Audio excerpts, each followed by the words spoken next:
Hello everyone, welcome to our channel Kalyani's family vlogs. నేను మీ కళ్యాణి.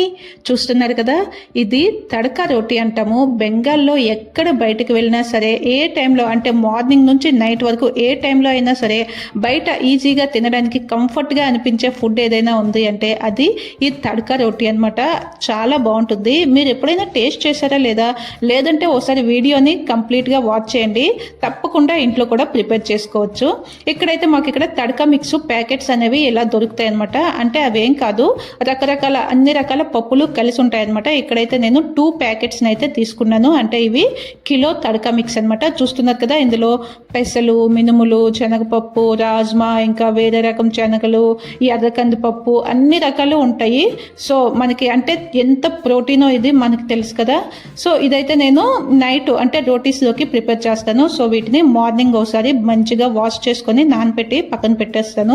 ఇవి ఒక 6 అవర్స్ పాటు మంచిగా నానితే మనకి కుక్ చేసుకునేటప్పుడు తొందరగా కుక్ అవుతాయి. అందుకని చెప్పి నేనైతే నానబెట్టి పెట్టేశాను. తర్వాత వాటిని కుక్కర్లో వేసి జస్ట్ ఒక 3 కానీ 4 కానీ విజిల్స్ వచ్చే వరకు ఇలా ఉడికించుకోవాలి. చూసారు కదా, ఉడికించుకున్న తర్వాత ఆ వాటర్ని అయితే అస్సలు పడేయకూడదు. మనకి ఆ న్యూట్రియంట్స్ అన్నీ కూడా వాటర్లోనే ఉంటాయి. సో ఇది ఆ వాటర్తో పాటు ఇలా ఉడికించుకొని పక్కన పెట్టేద్దాము. తర్వాత ఇప్పుడు ఒక కడాయి తీసుకొని అందులో సరిపడా ఆయిల్ని అయితే వేసుకోవాలి. ఆయిల్ మంచిగా వేడైన తర్వాత జీలకర్ర వేసుకొని అది చిటపట్లాడిన తర్వాత ఇక్కడ చూసారు కదా, ఇలా అన్నింటినీ ముందుగానే కట్ చేసి పెట్టుకోవాలన్నమాట. ఇక్కడ నేను మీడియం సైజ్వి ఒక 4 ఉల్లిపాయలను అయితే కట్ చేసుకున్నాను. అలాగే అల్లము, వెల్లుల్లిని కూడా సన్నగా కట్ చేసి పెట్టుకున్నాను. ఇంకా కొన్ని పచ్చిమిరపకాయలు, అలాగే 2 మీడియం సైజు టొమాటోస్ని కట్ చేసుకున్నాను. ఇక్కడ అల్లం వెల్లుల్లి మీరు కట్ చేయకుండా పేస్ట్ యూస్ చేస్తామంటే అలా కూడా యూస్ చేసుకోవచ్చు. ఇక్కడ జీలకర్ర కొంచెం చిటపట్లాడిన తర్వాత ముందుగా కట్ చేసుకున్న అల్లం అలాగే వెల్లుల్లిని కూడా వేసి అవి కొంచెం బ్రౌన్ కలర్లోకి వచ్చిన తర్వాత ఆనియన్స్ని అయితే వేసి అవి పింక్ కలర్లోకి వచ్చే వరకు మంచిగా ఫ్రై చేసుకోవాలి. ఇలా మంచిగా అన్ని ఫ్రై అయిన తర్వాత పచ్చిమిర్చి కూడా వేసుకొని అవి కూడా కొంచెం ఫ్రై అయిన తర్వాత చిన్నగా కట్ చేసుకున్న టొమాటోస్ కానీ లేదా టొమాటోస్ని పేస్ట్ చేసుకున్నా కూడా ఒక 2 టొమాటోస్ అయితే సరిపోతాయి. ఇలా వీటన్నింటినీ మంచిగా ఫ్రై చేసుకున్న తర్వాత మనం వీటిలోకి సరిపడా బేసిక్ మసాలాస్ ఉంటాయి కదా, ఉప్పు, పసుపు, కారం, వీటన్నింటినీ కూడా వేసి మరోసారి మంచిగా మిక్స్ చేసుకోవాలి. మిక్స్ చేసుకున్న తర్వాత మనం ముందుగా కుక్కర్లో బాయిల్ చేసి పెట్టుకుందాం కదా మన తడక పల్స్ గింజలు అన్నీ కూడాను, అవి ఉడికించేటప్పుడు అంటే కుక్కర్ పెట్టేటప్పుడు దాంట్లో కొంచెం ఉప్పు కూడా వేసుకొని ఉడికించుకోవాలి. అప్పుడే బాగుంటుంది. చూసారు కదా, ఇవన్నీ ఇలా కొంచెం ఫ్రై అయిన తర్వాత దీంట్లోకి కొంచెం అంతా జీరా పొడి అలాగే ధనియా పొడి కూడా వేసుకొని మరోసారి మంచిగా మిక్స్ చేసుకోవాలి.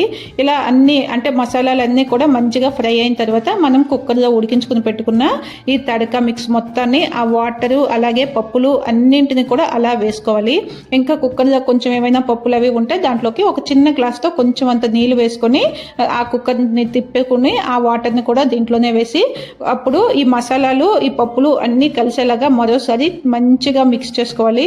ఇక్కడ మన పప్పులు అనేవి మరీ ఎక్కువ మెత్తగా ఉడికించేయకూడదు, అలాగని కొంచెం పలుకుగా కూడా ఉండకూడదు. కరెక్ట్గా ఉడికితేనే మనకి ఆ కర్రీ అనేది చూసారు కదా చూడడానికి అలాగే తినడానికి ఆ గ్రేవీ అన్నీ కూడా అంటే పర్ఫెక్ట్గా వస్తాయి అన్నమాట. ఇలా ఆ వాటర్ని కూడా వేసి మరోసారి మంచిగా మిక్స్ చేసుకున్న తర్వాత జస్ట్ ఒక 3 to 4 మినిట్స్ మీడియం ఫ్లేమ్లో కుక్ చేసుకుంటే అంటే మనకి మసాలాస్ అనేవి ఆ పప్పులకి పడతాయి అన్నమాట. ఇలా ఉడికిన తర్వాత మనకి నేను చెప్పాను కదా రెడీ మిక్స్ ఇది అనేసి తడక మిక్స్, దాంట్లోనే మనకి ఈ తడక మసాలా అని సపరేట్గా ఇస్తారనమాట. దాంతోపాటు కసూరి మేతి కూడా ఇస్తారు.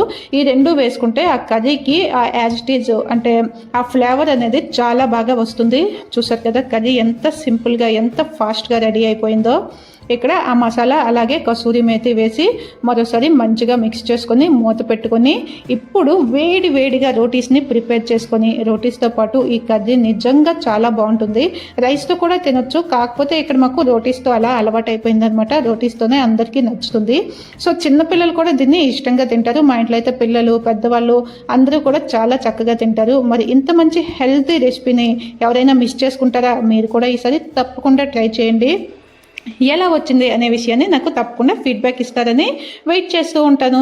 అలాగే మరి వీడియో నచ్చింది కదా, ఒక చిన్న లైక్ చేసి ఛానల్ని వెంటనే సబ్స్క్రైబ్ చేసుకోండి.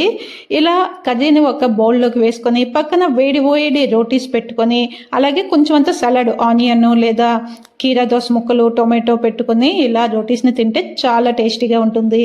Thank you for watching.